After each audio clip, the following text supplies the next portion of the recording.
Bonsoir à toutes et à tous, très heureuse de vous retrouver. Nous sommes en direct pour votre rendez-vous de début de soirée, l'échiquier international sur Al24 News.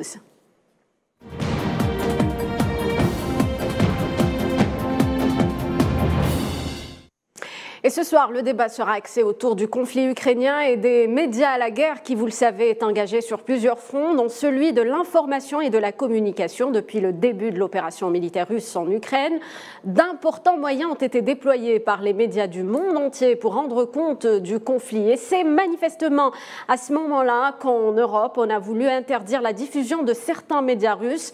L'Union européenne, qui les accusait d'être des outils de propagande russe, a dans la foulée et à travers une série de sanctions visant la Russie annoncé le blocage de diffusion de ces médias russes dans l'Union européenne. Ces derniers jours, on apprend également que l'un de ces médias, à savoir RT France, branche française du média russe Russia Today, a annoncé sa fermeture, conséquence du gel de ses comptes bancaires en France. On va s'intéresser ce soir à cette affaire et évoquer cette stratégie d'interdiction des médias russes dans des pays de l'Union européenne. Quelles pourraient en être les conséquences ? On en parle avec nos deux invités. Jérôme Bonnet, rédacteur en chef à RT France. Bonsoir. Bonsoir, merci de m'accueillir. Merci à vous. Et Gamal Abina, journaliste consultant média, est également notre invité. Bonsoir Gamal. Bonsoir à vous et merci pour l'invitation. Alors pour commencer, on va d'ailleurs commencer avec vous, monsieur Jérôme Bonnet. On aimerait en savoir plus sur le sort réservé à RT France, la chaîne qui après 5 années d'existence a annoncé sa fermeture. Jérôme Bonnet, vous qui avez porté ce projet en France, comment vous réagissez à cette annonce ? C'est vrai, je l'ai porté 6 ans durant, puisque même un an avant que la télé n'existe, donc ça fait un vide, c'est sûr, voilà pour mon cas personnel. Pour le reste, écoutez, pour l'instant, honnêtement, à l'heure d'aujourd'hui, au jour d'aujourd'hui, tout le monde travaille parce que la société n'est pas encore arrêtée. Oui. Donc pour l'instant, tout le monde continue à faire son travail un petit peu, presque, je dirais presque normalement, sauf que la situation n'est évidemment pas normale, et sauf...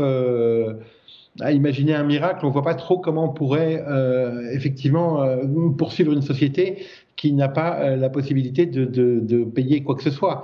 Donc je crains que l'issue ne soit inévitable, et c'est vraiment un drame. C'est un drame pour tous les journalistes et tous les employés de RT France, évidemment, mais à mon humble avis, c'est aussi un drame pour la liberté d'informer en France. Alors, on va revenir sur ce qui s'est passé avec vous, Jérôme Bonnet. Est-ce qu'il s'agit d'un acharnement, donc comme ça a été présenté, contre cette chaîne d'information ? Ah bah oui, enfin, alors c'est une notion subjective, ma foi. Peut-être que moi je trouve que c'est de l'acharnement, d'autres ne trouveraient pas. Oui. Mais en tout cas, ce qui est sûr, c'est que nous avons été en but au pouvoir français, à l'Élysée, depuis le départ, qui n'a jamais caché son hostilité vis-à-vis de nous, que nous avons toujours respecté toutes les règles, et que malgré tout cela, malgré ce parcours quasiment sans tâche, qui nous a évité d'avoir des problèmes avec le pouvoir, eh bien, au bout du compte, nous sommes tout de même interdits sur une décision qui, d'abord, qui relève de la politique exclusivement, et ensuite, à la base, qui est quand même impulsé par l'Europe. Moi, ça m'a fait assez drôle d'apprendre que mon média allait fermer par la bouche de Madame van der Leyen. Assez étrange. Très bien. Justement, alors RT France et Jérôme Bonnet l'a souligné, ce sont des centaines de journalistes qui vont se retrouver sans emploi dans un contexte assez difficile. Gamal Abina, qu'est-ce que vous en pensez, vous qui travaillez justement pour des médias en France? Qu'est-ce que ça vous fait? Pour tout vous dire, ça m'inquiète parce qu'on voit que RT France a été sacrifié alors que ça rompt complètement avec les principes de démocratie, de liberté d'expression. On nous a vendu Charlie Hebdo pendant des années comme étant une sorte d'apôtre, une sorte d'icône de la liberté. Et aujourd'hui, on censure un média. Alors que Charlie Hebdo, quand même, il ne fait pas d'information, c'est un journal satirique, donc c'est plutôt, ça peut heurter les sensibilités. Il n'en demeure pas moins qu'il est défendu comme étant une forme de plateforme de liberté. Et là, RT France, qui est une chaîne internationale, rappelons-le, il n'y a pas que RT France, il y a aussi Allemagne, Espagne, il y a beaucoup de pays dans le monde qui bénéficient de ce nouveau canal d'information. RT France est sanctionné durablement et durement. Mais j'ai même envie de vous dire, je vais pousser le bouchon. Ils ne sont pas interdits, ça a été dit par Jérôme Bonnet, ils ont été suspendus de diffusion en Europe, ce qui voulait dire qu'il n'y avait aucune raison objective d'interdire les équipes de travailler tant qu'elles faisaient leur travail en passant via un VPN et sur d'autres plateformes, mais ils pouvaient travailler. Et aujourd'hui, évidemment, on se rend bien compte qu'il y a une censure qui est mise en place, violente, extrêmement violente, emmenée par Madame von der Leyen, donc c'est une aristo allemande. Oui. Ça rappelle quand même une époque assez inquiétante de Goebbels qui contrôlait les médias.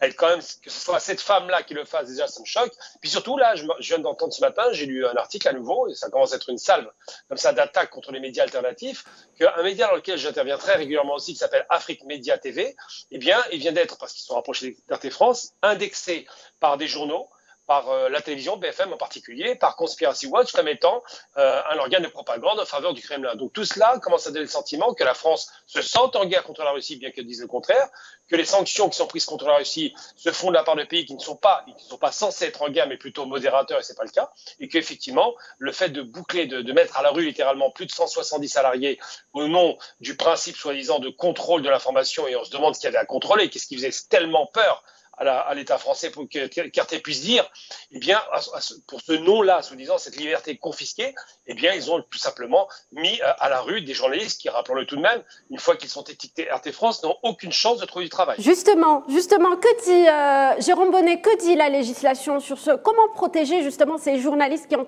travaillé pour RT France, qui est considéré, qui est accusé par Ursula von der Leyen, si je dois reprendre ses propos, donc de nourrir la machine de propagande russe? Comment protéger justement ces journalistes? Et de répandre notre venin. Avez-vous déjà entendu motif plus flou que celui-là? Oui. Je vous disais, madame, vous êtes accusée de répandre votre venin. Vous me diriez, qu'est-ce que ça veut dire? Dites-moi où, dites-moi quand, dites-moi à quel moment, ce que j'ai dit qui a pu vous donner cette impression. Et dans ce cas-là, moi, je veux bien qu'on en discute. Moi, je n'ai pas la prétention que nous ayons été parfaits. Par contre, être comme ça, condamné sans procès et sans reproche même précis, effectivement, c'est assez aberrant. Pour en revenir à la question des journalistes qui me tient beaucoup à cœur. Oui. Lorsque je parle parfois avec des confrères qui ne sont pas de RT France, moi, vous savez, j'ai 31 ans maintenant de journalisme. C'est intéressant de savoir, de connaître justement la vie d'autres journalistes français, entre autres. C'est ça. Alors, quand j'ai l'occasion de discuter avec eux en off, souvent, ces gens sont très lucides. Enfin, ils savent très bien qu'on fait le même métier, en réalité, et qu'il n'y a pas de raison de se faire la guerre. Il y a la vitrine qui est un peu plus émotionnellement chargée, on va dire, mais derrière, il faut connaître ce métier. C'est tout ce qu'on nous demande. Donc ça, c'est plutôt rassurant. Mais d'un autre côté, quand je vois l'hystérie actuelle qui règne dans les médias français, je me dis que quelqu'un qui est marqué RT, peut-être que ça fera peur à un éventuel employeur de le prendre s'il est en vue du public. Que dit justement la législation française? Est-ce qu'on peut justement recruter un journaliste qui a travaillé? Est-ce qu'on peut en savoir plus sur la législation française dans ce sens, Monsieur Bonnet? J'ai envie de vous répondre encore, chère madame, parce que effectivement, il n'y a absolument aucune raison. Et je rappelle qu'aucun journaliste de RT France n'a commis de crime, ni même de délit d'ailleurs. La seule chose qu'ils ont fait, c'est faire leur travail. Vous ne pouvez pas pénalement. En fait, c'est ce que je vous dis. En fait, ils font il y a les politiques qui font leur mayonnaise de leur côté et qui disent, ben voilà, on interdit, on fait ceci, on fait cela. Mais après, si ça arrive devant une juridiction, évidemment que les journalistes de RT France ont le droit de travailler. Le problème, c'est est-ce qu'on fera appel à eux ou est-ce qu'on aura peur de faire appel à eux? Honnêtement, évidemment, chacun fera en fonction de sa conscience et de ce qu'il pense. Mais il y a de véritables pères. On avait beaucoup de jeunes, beaucoup de jeunes à RT France. Beaucoup de gens à qui on a donné leur chance, qui étaient peu expérimentés ou pas issus des milieux forcément, pas forcément issus, des milieux bourgeois dans lesquels on trouve la majorité, malheureusement, des journalistes français. Et tous ces gens-là qui ont travaillé très courageusement, qui ont fait un travail incroyable et qui se sont élevés, ils seraient tous fauchés en plein élan pour des histoires de chasse aux sorcières. J'espère vraiment que ce ne sera pas le cas. Gamal Abina, sur ce point, on peut parler d'un précédent quand même qui est inquiétant dans un pays de l'Union européenne.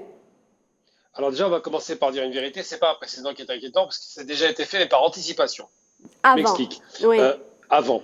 Pourquoi? Parce que 2 chaînes de télévision ont été interdites. En France, je ne parle pas d'El Manar, qui est la chaîne du Hezbollah, où on peut dire des choses parce qu'ils sont antisionistes et qu'on les a accusés d'antisémitisme. Ok, on met ça de côté. Mais par contre, 2 chaînes qui ont été interdites, c'est quoi? C'est une chaîne qui rapporte beaucoup d'argent à la banque, enfin, beaucoup d'argent à la France, je voulais dire, qui paye le PSG, par exemple, qui investit énormément. C'est la chaîne du Qatar. Et donc, Al Jazeera est interdite de diffusion en français. Il faut savoir que c'est interdit. Il y a juste une petite émission très, très rapide qui s'appelle la J+, sinon ils n'ont pas le droit de faire des émissions en français alors qu'ils ont des bureaux à Paris dans lesquels je me suis rendu. Et il y a l'autre chaîne qui a été interdite aussi, c'est TRT, c'est la chaîne nationale turque. Francophone, ils l'interdisent. Donc ça, ils avaient déjà anticipé de ne pas laisser venir pour des raisons politiques qu'on a bien comprises. Mais ce qui se passe, moi j'ai envie de dire simplement, c'est que j'ai eu la chance, entre guillemets, des grosses guillemets, d'être un des 2 derniers intervenants d'RT France au soir où ils ont arrêté leur diffusion. Et effectivement, c'est une chance un peu triste parce que chez RT, il faut être très clair, ils ont été catalogués extrême droite. Il se trouve que je suis l'un des principaux opposants à l'extrême droite de façon frontale et de façon réelle sur le terrain, puisque je me suis affronté à Alain Soral sur le terrain, à Marine Le Pen à la télévision. Donc on ne peut pas me soupçonner d'avoir des sympathies pour ces courants d'extrême droite, mais on les a catalogués comme ça, ce qui est ridicule. Je veux dire simplement, c'est qu'on va donner 2-3 noms. Des amis, Bilal Nenman, qui est un très bon ami algérien, qui travaille chez RT France, Samantha, par exemple, qui est réunionnaise, Nadège Abderrazak. Il y a toute une collection de gens de la diversité qui étaient extrêmement bien représentés à RT, qui n'est pas de la classe bourgeoise. RT a donné des chances à des gens qui n'en auraient pas eu ailleurs. Oui. Bien cela, c'est aussi une façon de sanctionner des gens qui, évidemment, déjà avaient du mal à trouver du travail, mais en plus se retrouvent catalogués. Donc je veux dire qu'effectivement, ce précédent, on peut parler de précédent dans l'action d'une chaîne qui existait depuis 5 ans. Ce précédent est dangereux parce qu'il donne le sentiment qu'il commence à y avoir un contrôle des médias de l'État, je parle bien de l'État, qui semble-t-il sont inquiets d'un discours alternatif qui dirait peut-être pas forcément la même chose que ce que disent les médias autorisés et qui aujourd'hui ont pris la porte de la sortie avec une action qui est parfaitement illégale, à savoir la confiscation de leurs avoirs bancaires alors qu'ils ne sont pas, encore une fois je répète, interdits. Alors, Jérôme Bonnet, RT France et même tous les médias russes qui ont été interdits à l'Union européenne sont soutenus par la Fédération européenne des journalistes. Est-ce suffisant, selon vous, si on devait parler justement de cette démarche de l'Union européenne d'interdire justement des médias, est-ce qu'on peut parler d'une atteinte à la liberté de la presse ? Alors, moi, je pense vraiment que c'en est une. Je vais commencer par me faire l'avocat du diable. Quand bien même, RT France serait une horrible officine de propagande qui répand des mensonges, je ne sais pas exactement, encore une fois, c'est jamais très précisément signifié.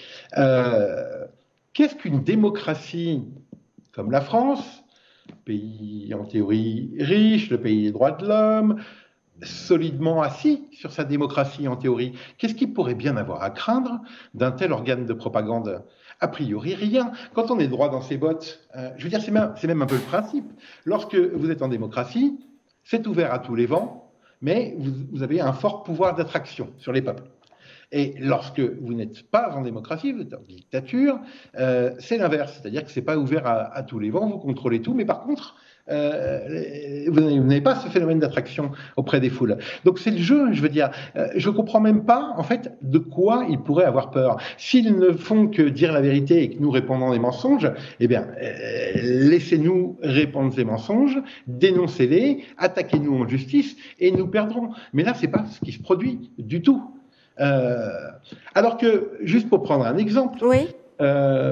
Avant la Seconde Guerre du Golfe, lorsque CNN a abondamment relayé les mensonges de l'établissement américain qui prétendait que Saddam Hussein avait des armes de destruction massive, est-ce qu'ils en ont été sanctionnés de quelque manière que ce soit? Non. Non, absolument pas. Et je trouve ça normal. Par contre, beaucoup de gens, en tout cas moi, je me souviens très bien que CNN a raconté des fariboles. Et je sais quoi en penser. Mais c'est ça, la presse. Il n'y a pas besoin de fermer les gens, enfin. On n'est pas des enfants. Gamal Abina. Simplement, j'ai envie de dire qu'effectivement, c'est bien de rappeler CNN pour la 3e guerre du Golfe, parce qu'il y en a eu 2 en vérité. Il y a la première des années 80 avec l'Iran, la seconde 91 et la 3e de 2003. Effectivement, CNN est un organisme de propagande privé. Il ne faut jamais perdre de vue, parce que comme en France, il y a des chaînes privées qui font de la propagande d'extrême droite, on le sait, elles sont connues. Cet établissement propagande international, qui est privé, contrairement à la BBC, s'est autorisé les mensonges tellement énormes que ça a déclenché littéralement des guerres dans le Golfe en particulier, que ce soit l'Afghanistan, moins l'Afghanistan, mais surtout l'Irak, qui ont conduit à la mort de près de 3 à 5 millions d'Arabes. Mais ça ne dérange pas Ce ne sont que les Arabes, après tout. Alors que là, on nous parle d'une guerre qui, malgré tout, on peut dire ce qu'on voudra. Moi, je ne suis pas fan de la guerre. Je trouve malheureux que ces Ukrainiens meurent pour rien. On a le sentiment qu'effectivement, il faut un contrôle de l'État sur les chaînes qui disent toutes la même chose. Et elles disent toutes la même chose. Et j'ai envie de dire simplement, mon inquiétude, c'est que quand on nous a catalogué RT France comme étant une chaîne d'extrême droite, ce qui était très amusant, on oublie qu'il y a des chaînes d'extrême droite qui existent ou des sites internet d'extrême droite qui, depuis 20 ans, continuent à vomir leur haine de l'immigration, leur haine raciste et qui ne sont pas interdits. Il a suffi qu'il y ait justement le déclenchement de ce conflit ukrainien pour que ces médias russes soient pris pour cible. Tout à fait, mais la problématique qui se pose, c'est qu'ils étaient déjà pris pour cible avant ça. Avant. Il faut savoir qu'il y a un historique. Oui. Oui, RT France a gêné parce qu'elle a couvert les Gilets jaunes comme jamais et que les autres médias sont arrivés difficilement au bout de course. Et RT France était bien vu par la population. C'est le seul média qui n'était pas chassé, qui dit des choses sur la perception des médias qu'on appelle médias mensonges. Je reprends les termes qui avaient été utilisés par Michel Collomb.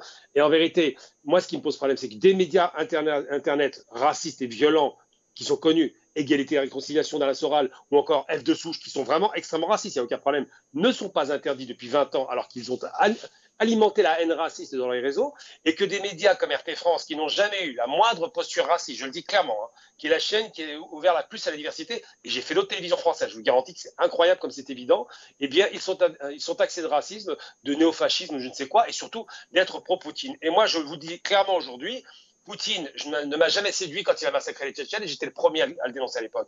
Étrangement, on n'entendait pas beaucoup ces médias en parler parce qu'évidemment, les Tchétchènes, ça reste des bronzés. Alors que là, maintenant, ils versent des larmes de crocodile pour des Ukrainiens dont ils se fichent complètement, faut être très clair. L'histoire des Ukrainiens, elle sait les d'avance. Eh bien, aujourd'hui, on va faire de la propagande d'État, elle est claire, la propagande d'État avec les chaînes d'État, relayé par les chaînes privées, et surtout on fait un système à la Goebbels. Je répète Goebbels 3 à 4 fois s'il le faut, c'est un contrôle des médias par un organe d'État, par l'État en l'occurrence, qui veut maintenant légiférer sur ce qui doit être dit ou pas dans les grands médias, soi-disant sur les questions de fake news. C'est quand même extraordinaire en démocratie de devoir expliquer qu'au lieu de donner la vérité, on soit obligé de censurer. Là, on a un problème de démocratie. Alors justement, cela nous amène à parler, Jérôme Bonnet, du traitement médiatique du conflit. Justement, on a beaucoup parlé de désinformation, de fake news pendant cette guerre en Ukraine. Est-ce qu'en temps de guerre, comme celle qu'il y a actuellement en Ukraine, on peut être impartial, selon vous, vous qui êtes journaliste? Oui, alors c'est une excellente question. Je suis obligé de vous répondre parce que c'est la réalité que l'impartialité totale n'existe pas, parce que nous sommes des êtres faits de chair, de sang, et que on a vécu des choses dans notre vie qui nous amènent à penser telle ou telle chose. Donc l'impartialité totale n'existe pas. En revanche, effectivement, pour ce qui est du travail de journaliste, il est particulièrement compliqué dans ce type de situation. Moi, je sais que la première chose que j'ai dite aux équipes, lorsqu'il a été malheureusement avéré que nous entrions donc en période de conflit, c'est la guerre. Parce que moi, vous savez, je suis un peu le doyen, je suis un peu l'ancêtre. Oui. Donc je dis, voilà, maintenant, on entre en situation de conflit, ça signifie que tout le monde va mentir. Il n'y aura plus de gentils, il n'y aura plus de méchants, il n'y aura que des gens qui feront tout ce qu'ils pourront pour gagner la guerre. Et que la vérité ne pèse que peu de poids. Donc, qu'est-ce que ça veut dire pour nous? Ça veut dire prudence extrême. Tous les propos qui sont tenus par les uns et les autres, naturellement, nous les relayons, parce que ce sont des acteurs... C'est un devoir, on va dire, d'informer justement les citoyens. Il faut relayer tout le monde, c'est ça. Mais par contre, ne tranchons pas, nous, entre les différentes versions. N'allons pas... En France, il y a une presse qui est extrêmement manichéenne et qui n'aime rien tant que de désigner les bons et les méchants.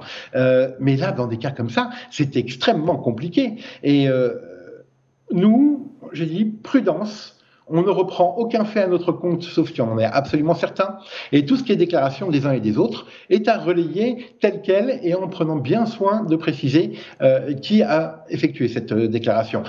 Voilà un peu comment moi je pense qu'il faut aborder ce type de situation-là. Malheureusement, on n'est pas très nombreux à le faire. Vous pouvez lire dans des médias... très connu, comme le journal Libération par exemple, un article qui vous explique que ce sont les Russes qui ont saboté leur propre pipeline, Nord Stream 2, pour faire monter les cours de la bourse, alors qu'il suffisait de fermer le robinet. C'est-à-dire que c'est un raisonnement qu'un enfant de 6 ans met en échec. Oui.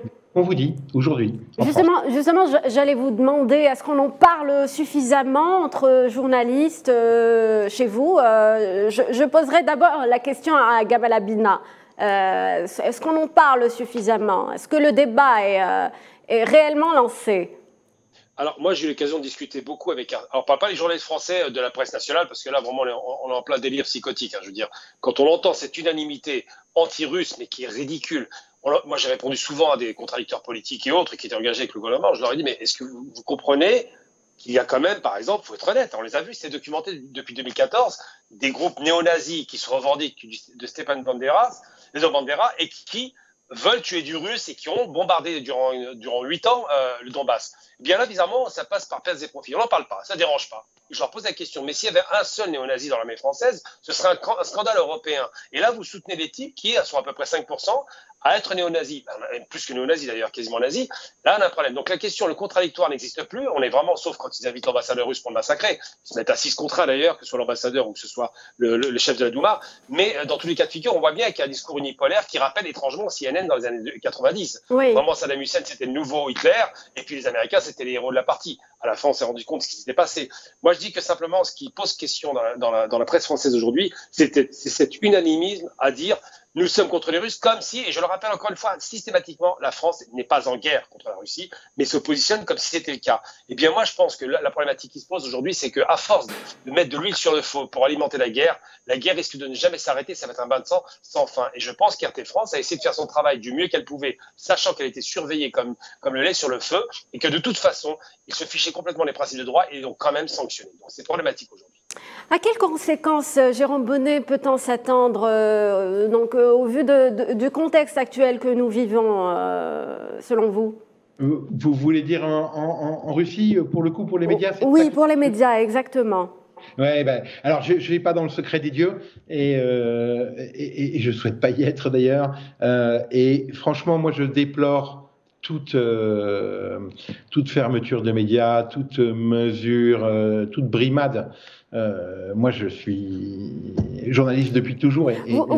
Sans être indiscrète, vous faites quoi actuellement? Est-ce que vous êtes sur des projets journalistiques? Vous travaillez pour un média? Je travaille pour RT France pour l'instant parce que la société n'est pas encore fermée. Fermée, oui. Vous savez, moi, j'étais l'un des premiers. Hein. Je suis arrivé, on était une dizaine et on était près de 200 à la plus grande époque. Donc, je serai sans doute parmi les derniers à partir pour refermer la porte derrière moi, c'est bien naturel. Donc je travaille sur RT France, je produis toujours du contenu. Hein, le combat continue pour vous, pour tous les journalistes. Et j'ai l'honneur d'être accueilli chez vous, c'est pas mal aussi. Merci d'avoir accepté notre invitation. Gamala Bina, dernier mot sur les conséquences. À quoi peut-on s'attendre après de telles pratiques au sein de l'Union européenne? Alors moi, je vous dis simplement, je suis algérien. Je dis jamais d'origine algérienne parce que je trouve ça insupportable. Je suis algérien de naissance. Ma carte était algérienne à la naissance. Mais pour dire simplement, ils ont pleuré en Algérie quand on leur a suspendu France 24, qui faisait de la propagande. Elle était claire, la propagande anti-algérienne. Ça a pleuré partout dans les médias français. Ils crient à la censure. Et aujourd'hui, ils font exactement la même chose, alors qu'au Mali, ils ont censuré effectivement France 24 et RFI. Au Burkina aujourd'hui, on crée la censure. De l'autre côté, par contre, on accepte de la faire de son côté. Donc la question qui doit se poser, c'est l'inquiétude qu'on doit avoir, c'est légitime. Est-ce que oui ou non, il y a une dérive autoritaire des autocrates européens, occidentaux, qui se disent démocrates, et qui confisquent la parole au profit d'une parole unipolaire, complètement dogmatique, complètement orientée, qui ne laisse plus la possibilité aux gens de prendre par eux-mêmes leurs décisions, de critiquer ou de se dire je suis d'accord, je suis pas d'accord. RT France offrait cette possibilité, elle donnait du contradictoire. Les autres chaînes, vous les regardez, c'est quasiment à dormir debout. Il n'y a aucun contradictoire, c'est unipolaire, à n'en plus finir. Et c'est inquiétant parce qu'encore une fois, le pays n'est pas en guerre. C'est ça qui m'inquiète le plus. Donc si on arrive à ces dérives-là en n'étant pas en guerre, qu'est-ce que ce sera s'il y a une guerre? Jérôme Bonnet, pour finir, on parle de RT, Russia Today, qui se redéploie en Afrique. On va vérifier cette information qu'on a trouvée justement, qui est relayée actuellement. Oui, alors, comme il y a un an d'ailleurs, il y a eu les mêmes rumeurs. Mais alors, moi, j'ai pas de confirmation ou d'affirmation à vous donner, hein, mais en revanche, bien sûr, l'Afrique a toujours été au cœur de nos préoccupations. Tout le monde sait que l'Afrique, c'est l'Eldorado de demain. C'est le seul continent qui puisse avoir une croissance à 2 chiffres. Je veux dire, pour nous qui sommes francophone, mais pas directement lié à la France, et donc débarrassé des contraintes un peu, on va appeler néocolonialistes, eh ben, on a vraiment quelque chose de très intéressant à faire vers l'Afrique. Et je suis certain que RT France, d'une certaine façon, continuera sous une forme ou sous une autre en Afrique. Il y en a déjà des petits morceaux, à vrai dire, en Tunisie notamment, on a un correspondant permanent, et il est bien possible qu'il y ait d'autres choses qui se passent, il va falloir juste être un petit peu patient. Mais effectivement, l'aventure n'est pas terminée, et surtout pas notre grande histoire d'amour avec l'Afrique. Je vous souhaite bon courage, merci donc à mes deux invités pour leur participation à ce numéro de l'Échiquier international. Merci à vous, chers téléspectateurs, de nous avoir prêté attention. Passez une très bonne soirée sur Al 24 News.